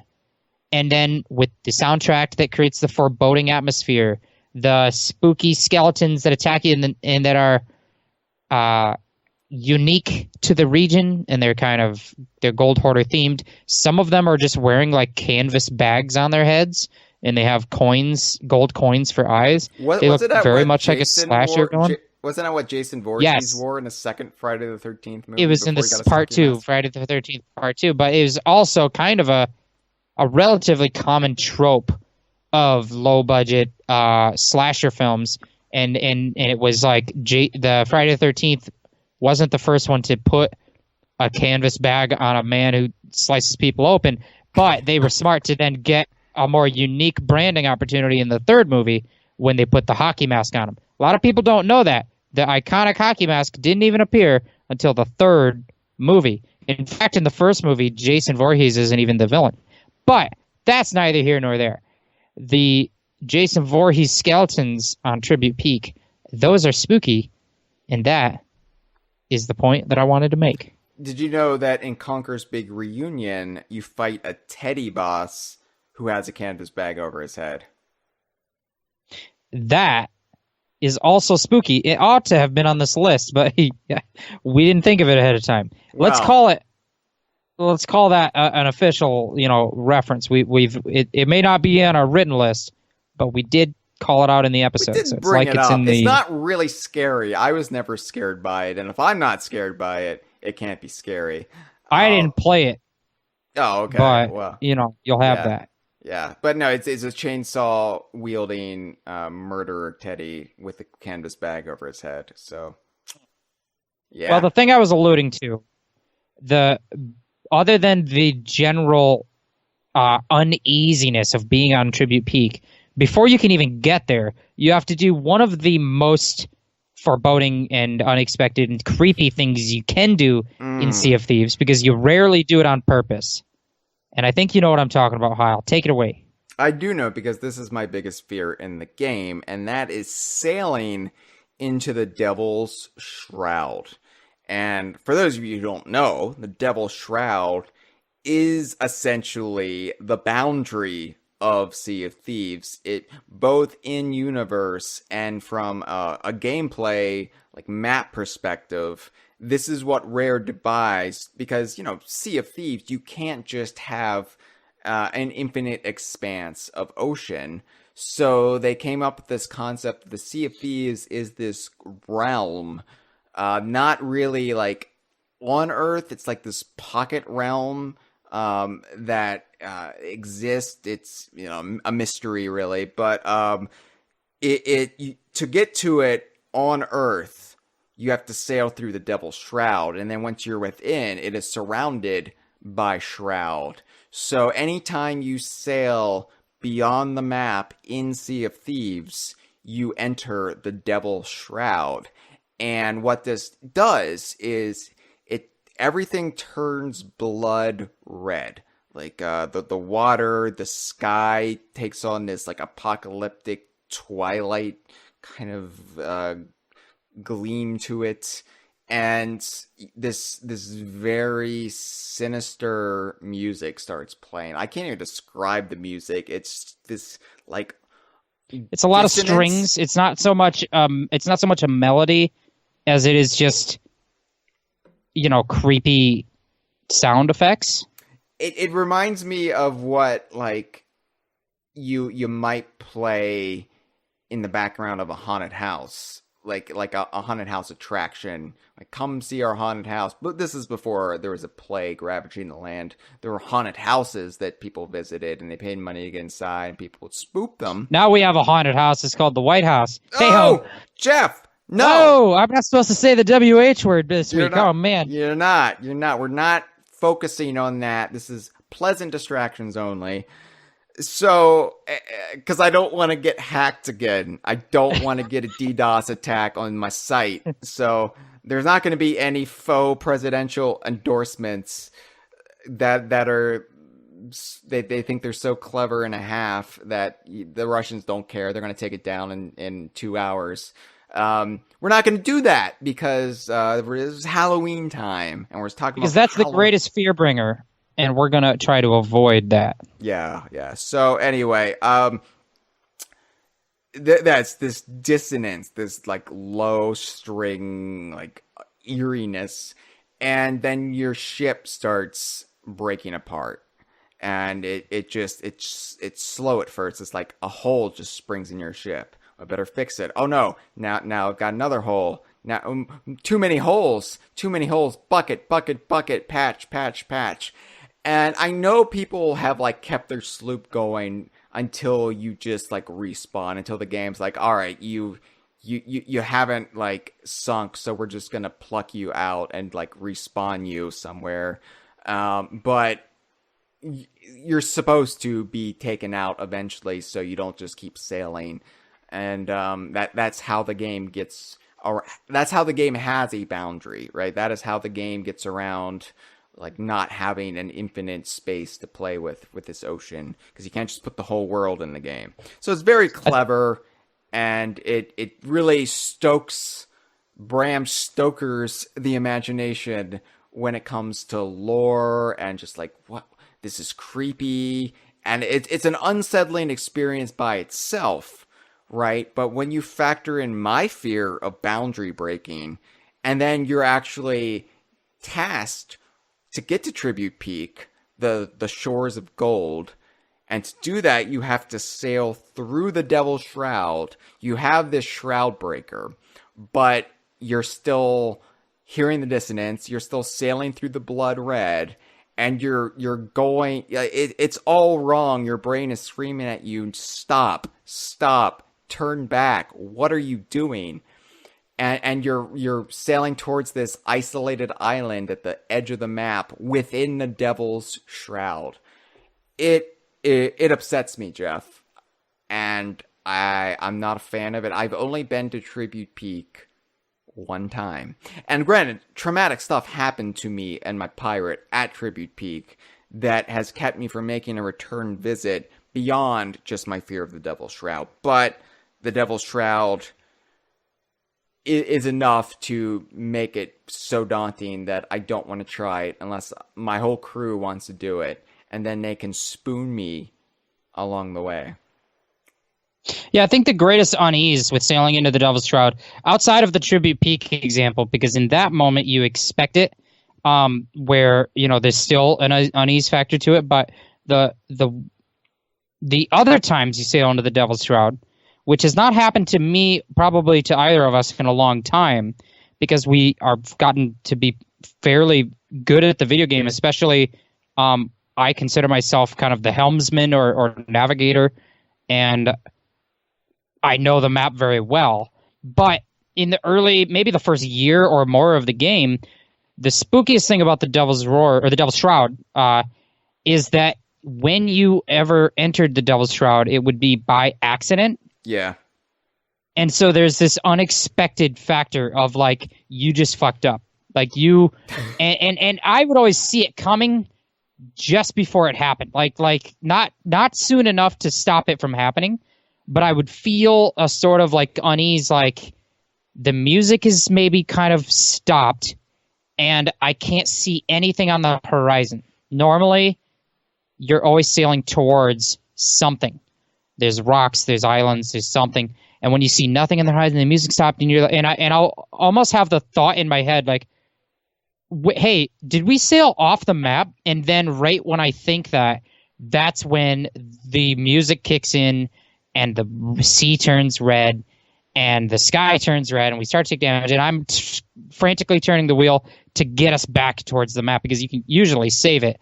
And sometimes you even will do it on purpose strategically. If you're being chased or you're in a fight, you can get a ship to chase you out of the boundary of the map and then kind of use that as a way to get yourself back on the map and then maybe trick them and use it as an offensive move. But most of the time it's like, no, I am in the Devil Shroud because I fucked up. Nobody was driving the ship and we sailed in a straight line for too long.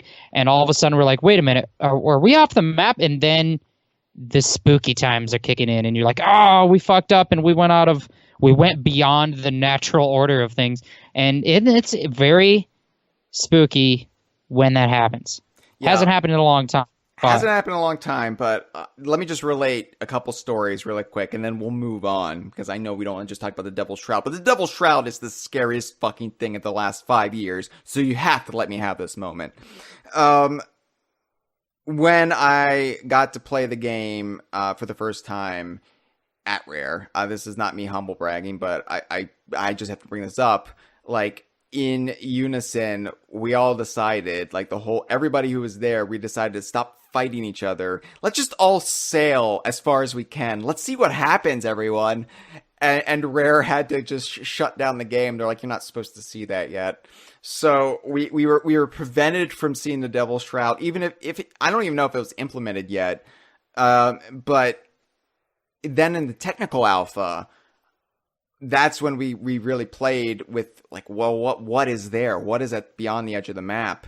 And so I remember I forget who was with me that day, because, the technical alpha was weird in that you had, like, certain times to play, and you could only play it during those times. So it was kind of like, who's available, and let's get them together. Who do I know that's in the technical alpha? Anyway, so we played, and I remember we sailed up right to the edge of the Devil's Shroud where we wouldn't take damage, but all the spooky ambience had kicked in. And we were trying things like firing ourselves out of a cannon into, see how far we get into the Red Sea, as some fans call it. And then when I was doing that, a server merge happened. And this was the first time I had experienced a server merge. So the text appears on a screen. It says, the world is changing.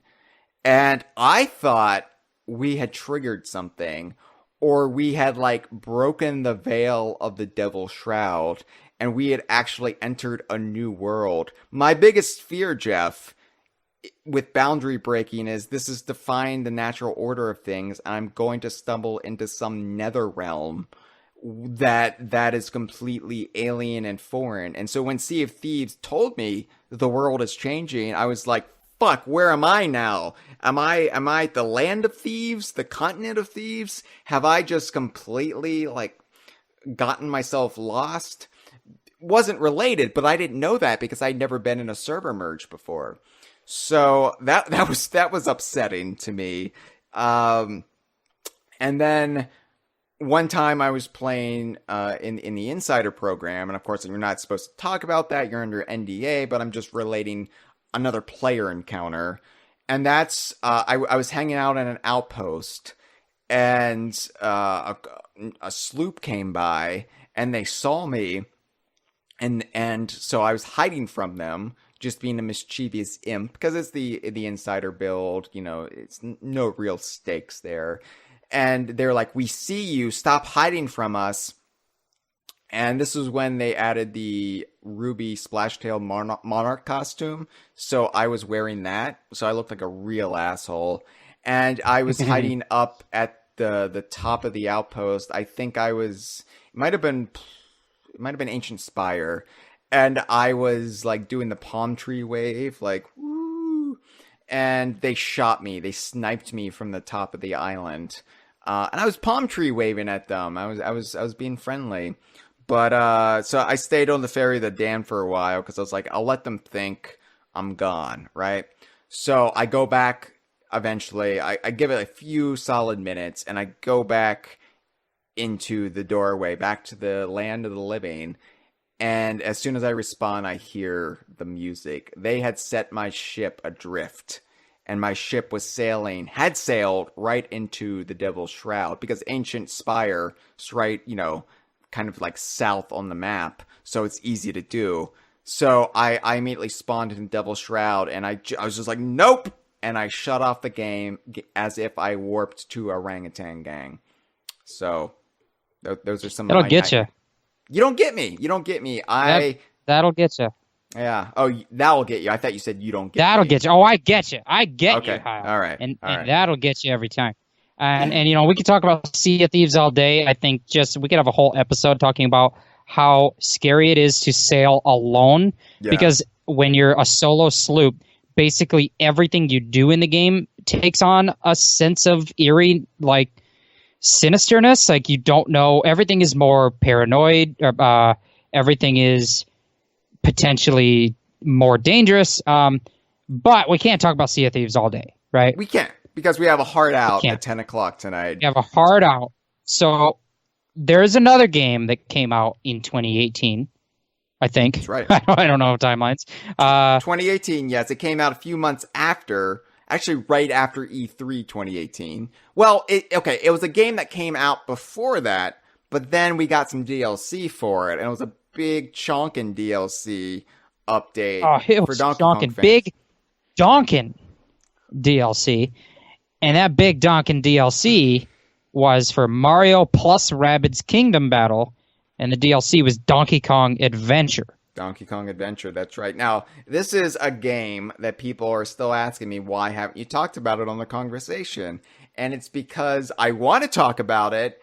It's just, it's gotten away from me, and I need to like do it justice, and I want to do it justice. So we will be talking about it. We will be doing a whole episode or two dedicated to it. I promise you. But we will talk about a little bit here.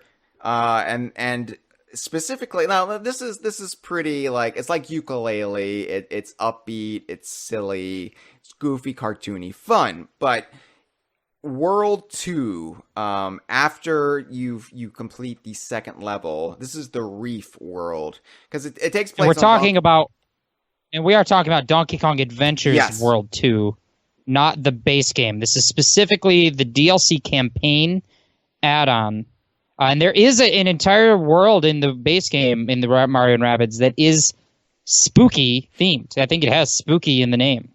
But we're talking about World 2 of Donkey Kong Adventure, the Reef World. Right. So it takes place on Donkey Kong Island, kind of like the beach, the Congo beach. But so after level 2, you walk through this...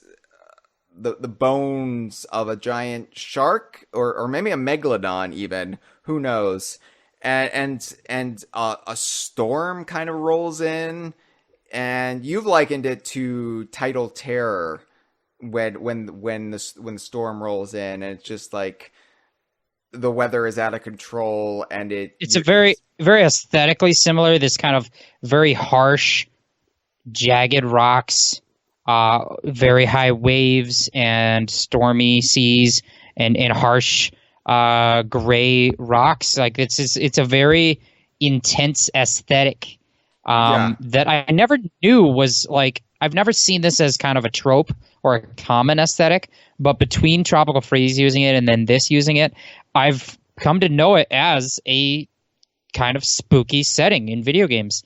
When you have a kind of reef or beach side at stormy weather with all the harsh, jagged rocks. Returns had was it Stormy Shores? That's right. Yeah, and it is definitely, I think, a fear. A lot of people are afraid of the ocean in general. We talked about Sea of Thieves, but we didn't bring up like the fear, the deep-seated fear some people have of just the ocean, being out on it. You know, how deep it goes. You don't know what's beneath there. The fear of just like sinking forever. Like it And doesn't taste good to drink it. it tastes like a mouthful of semen that hasn't been properly pineappled. True. Yeah. And I think like for me, I'm not afraid of the ocean, but if you've ever been to the beach or on a coast or shoreline during a storm, not necessarily like a tropical storm or a hurricane, but just a bad storm, it's intimidating. Because you've got like this endless horizon of foreboding clouds, sharp winds that are just stronger coming off the ocean because there's nothing to blunt it. It's just coming right at you, and the waves are out of control. There's something primal about it. There's something that makes you feel small and insignificant. And while this is kind of a lesser example of what we saw in like Stormy Shores or like sailing through a storm in Sea of Thieves, it definitely like ticks that like fear center of your brain, that like very caveman, like this is something our ancestors had to be afraid of, right? A storm at sea. And it is kind of a creepy setting. And like, how do you make a tropical beach, just unsettling just enough? And you know, between this and like the wilds and Sea of Thieves or like Crocodile Island DKC2, there's a template, there's a way to do it. And this definitely hit it just right. And it was interesting too to hear Grant Kirkhope compose kind of a spookier kind of sound, a more understated sound than he's known for, from things like Yeah, the Ghoulies. I was going to say that I really think that the reason this moment in the game, and when I say this moment, I really mean the rest of the Reef world after level 2, all of that kind of overworld section. The reason this makes the list is because of Grant Kirkhope's music. The aesthetics alone in the weather, they are kind of, you know, a little bit creepier than it's the first time in the game where the weather is dark, for example. Everything's been very bright and sunshiny, but it's the music that really kicks it over the top and makes like just very like high-pitched strings coming in, very eerie. And and you mentioned that it's kind of different maybe than a lot of what Grant has done before. I think it's very similar to his work, some of his work on Kingdoms of Amalur: Reckoning. And the aesthetics, I think, help it. The jagged rocks I've said before, but also a lot of animal bones, gigantic whale rib cages and giant shark jaws, giant crustacean carcasses and claws, and then coral, just like not coral in like a fun under the sea version, but like very jagged, very subdued. There's a moment with a giant organ made of coral, and you have to play kind of a Simon Says routine on the organ, but it's a little bit eerie. It's a little bit like a creepy organ. So that whole segment, that's one of the Fearbringers of the past 5 years. Don't worry, Jeff. With climate change, that coral will be dead in 20 years. Yes, but more of the world will be covered in spooky ocean. Well, I guess I have to look on the bright side of things. At least the coral's dead. Yeah. What's next? We've got a few more games to talk about. What's next? Super Smash Bros. Ultimate. Now, Super Smash Bros. Ultimate, great game. For me, it's my favorite Smash Brothers game ever on any Nintendo platform. But I want to bring up specifically World of Light. And World of Light, you know, it's not as involved as Subspace Emissary was in Brawl. Like it's a single player mode, a story mode that like definitely has like compromises to get it out on time, and they didn't like put all of their development time into this, but I think it does the job. And For me, like World of Light, the very concept in and of itself, it has this very apocalyptic vibe, but apocalyptic not in like I'm a 90s kid and my classmates are telling me the world's going to just explode January 1st, 2000, but apocalyptic in sort of like the comic booky vibe where like every single supporting character or like all the big supporting characters in every single game franchise has been disembodied and like they've lost their bodies and their souls are like possessing these trophies, and the entire multiverse has essentially been erased except for these small slivers which has been folded in on one pocket reality. Like all of video games have just been crunched into this one small chunk, this one nightmare verse, and most of your friends and family and enemies are in some sense dead. And that's the story. Here you go. And it's weird and a little bit when you're somebody like me who invests so much in the in-universe aspects of video games. It's unnerving. It's very I think that the aspect of every character, we're seeing their souls being ripped from their bodies. That is unnerving. But I think also there's an element of it that is like there's and this game is not heavy on story. It's not about exposition. Not a lot of it is explained. The entire story is delivered without any dialogue, I think. Yeah. Or not even like on-screen text, I think. But what is happening, at least of what we can kind of parse, is that there's some kind of eldritch, godlike beings plural, that are kind of at war with each other. You have a giant being of light and a being of darkness, and maybe we're just caught in the middle of their sort of conflict. And it's a very eerie, like these beings are beyond our understanding, beyond our world, and they just, with like the snap of a fingers, very Marvel Thanos, I am inevitable kind of erase all of our characters except for little Kirby, because Kirby is actually the actual god of our universe. But that whole opening sequence where like Fox McCloud has like rallied the troops, like the biggest champions of video game history, and they all fucking fail.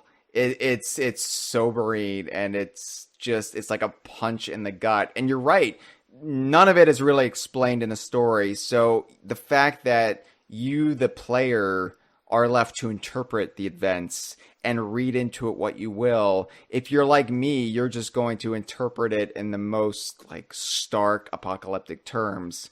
And it is Lovecraftian. It is something completely. It is like every fucking DC Comics event of like since Crisis on Infinite Earths, where it's just like, how are normal people in this universe even coping with this? This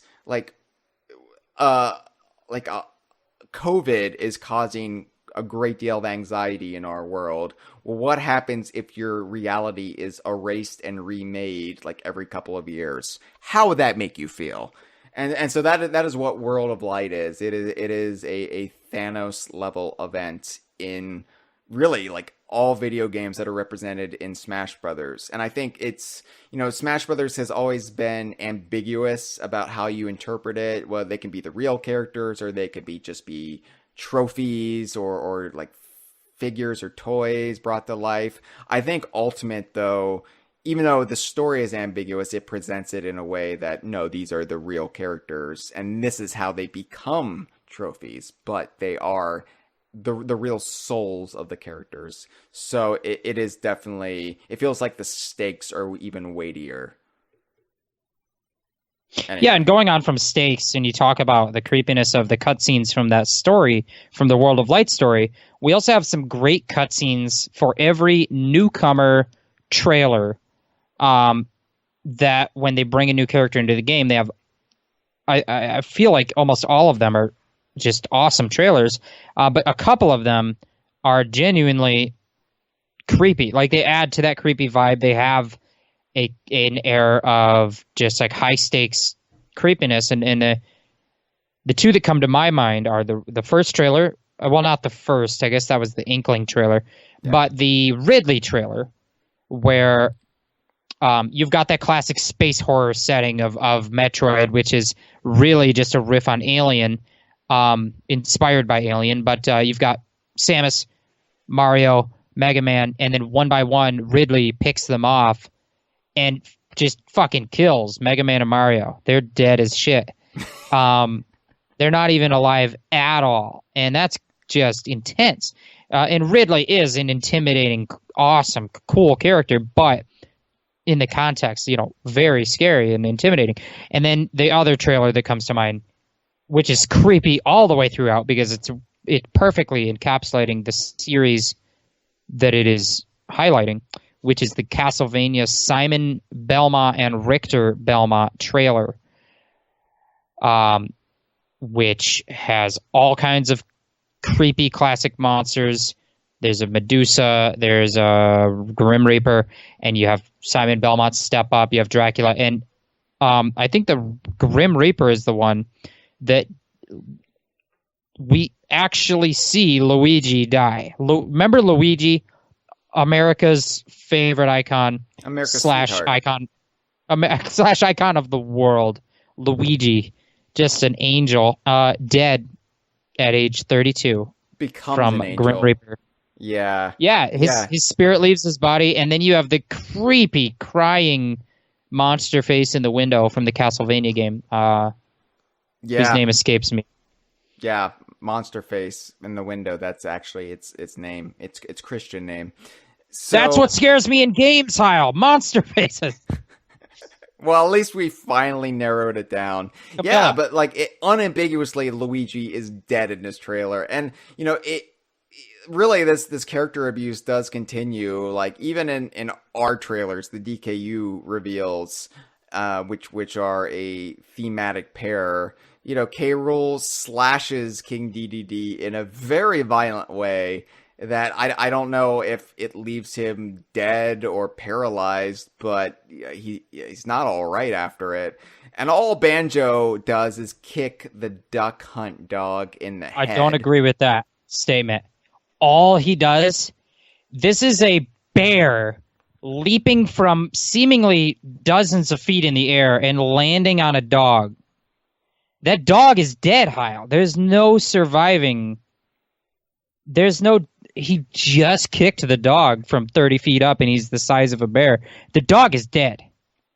Yeah, it's really just Banjo working out some aggression. It's like, oh, what? I was a Nintendo character and you let me be bought by Microsoft? Fuck you. I'm going to kick your dog in the head. And it's really fun. Yeah, and that's Nintendo's like, well, that's why we sold you, you fucking dick. So anyway, Smash is weirdly dark this cycle, and I like it. I like it. It goes places that Smash has not gone before. And that's without even mentioning Dracula. Well, yeah. When you mentioned stakes, I thought you were segueing into Dracula because that's how you kill him. I should have mentioned garlics. Yeah, I remember the first time I fought Dracula in the game, I didn't know what I was doing. I was like, wait, how do I hurt him? And it was intimidating because he's like... It turns out you really just punch him, but you don't know going in. You don't even have garlics. Yeah. And that brings us up to Yooka-Laylee and Impossible Lair from October of last year. And specifically... again, it's kind of a creepy pasta kind of like, what am I seeing deal. But near the end of the game, when you're exploring like the castle full of like toxic sludge in the overworld, there are weird things hidden in like the corners of it. And I'm thinking specifically, you see what looks to be Vendi's dead body crushed by a boulder. And, I know Vendi scares you, Jeff, but we saw Vendi earlier in the game. She's fine. So what is this? And then that really like makes me wonder how many Vendys were there that have died horrific deaths. Like, what model is this vending machine? What model is Vendy, and how many were before her that met grisly deaths? It's like Aliens, and you thought one alien was going to be scary, and they're like, hey, what about there's more than one alien, and they're all over the plane. I can't fathom coming face to face with Vendy, but just imagine you enter like a hive of Vendys, and there's eggs everywhere that are going to grow into Vendys, and there's like many Vendys, and they're all just like sticking out their tongues. Yeah. I feel like I would die just of looking at that. I would just from just the shock from first sight, I would die. Like they say, love at first sight. This would be death at first sight for me seeing the Vendy hive with all the Vendy eggs in their tongues. Oof. And yeah, what if they put the eggs inside of you? Like it just makes me think of, I watched this episode of like Hercules or something when I was a kid, the live action show. Kevin Sorbo, and there was like creepy. There was like a spider woman, and she would like wrap men up in spider webs upside down, and then she'd kiss them, but it would like put eggs in their body, and then the eggs would eat them from the inside out. Oh my goodness. But what that does is that would make the hairs on the neck stick up if you weren't shaving your neck, Hyle. If you weren't shaving that neck, those hairs would be standing on end and poking through your damn turtleneck right now because of how sticky standing up they would be. I'm not wearing a turtleneck, Jeff. I don't wear turtlenecks because I'm not a turtle. That's fair. You know, we're not going to talk about the turtle, all right? We're not talking about politics this week. And if anyone's wearing a turtleneck, that's fine, but don't make a political statement out of it. Carmilla, Andre in the live stream chat wants us to know the scary face that spooks you so. I think I said that. Okay. Andre in the live stream chat. It just makes me think of Carmelo bars full of the caramel. And I'm like, if I bite into one, is she going to put her eggs inside of me? No, okay, got worse. Don't hand out those on Halloween. Oh, but that's why I pour hot rum in all their bags, because I'm like, I gotta melt these Carmilla